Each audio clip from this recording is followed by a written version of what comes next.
చరిత్రలో నాకు తెలిసి ఏ ముఖ్యమంత్రి కూడా గిన్ని తిట్లు తిన్నోడైతే వాడు లేడు. ఇంకోటి పెద్ద మనిషి కూర్చున్నాడు, పెద్ద ఆయన, ఎంత వయసు చూసిరో వారు. నాకు తెలుగులో గిన్ని తిట్లుంటాయని కూడా అమ్మతోడు తెలియదు నాకు. అవ్వ ఏం తిట్లు అవి, ఎన్ని తిట్లు, భయం అనేది లేదు. ముఖ్యమంత్రి లేదు, మంత్రి లేదు, ఏపో వాడు ఎవడైతే ఆడోళ్ళు కూడా ఏం ఆగుతలేరు.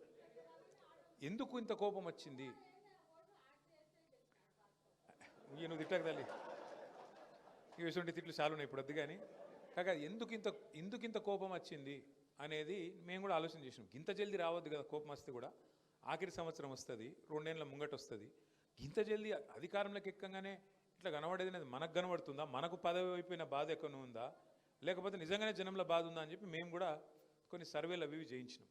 అందులో వచ్చింది ఒకటే ఒక మాట మెయిన్గా. ఎందుకంటే మనిషికి ఆశ పెట్టద్దు. ఆశ పెట్టి ఎత్తేస్తే దాని నుంచి వచ్చే రియాక్షన్ మామూలుగా ఉండదు. ఇలా మీ అందరి కోపం కూడా కాదు ఇక్కడికి వచ్చిన వాళ్ళది. ఏం చెప్పిండ్రు వీళ్ళు? RRR మీకు అనుకూలంగా మారుస్తాం, మీకు ఎవ్వరికి దెబ్బ తాకకుండా చూస్తాం, మీకు ఎవ్వరికి కూడా ఏం కాదు, మీ భూములు పోకుండా చూస్తామని చెప్పారు. అంతేనా?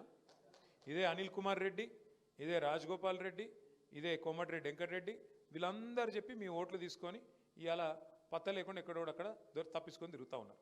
ఓడ మీద ఉన్నప్పుడు ఓడమల్లన్న, ఒడ్డుకెక్కినాక బోడమల్లన్న. ఇవాళ ఇది కథ.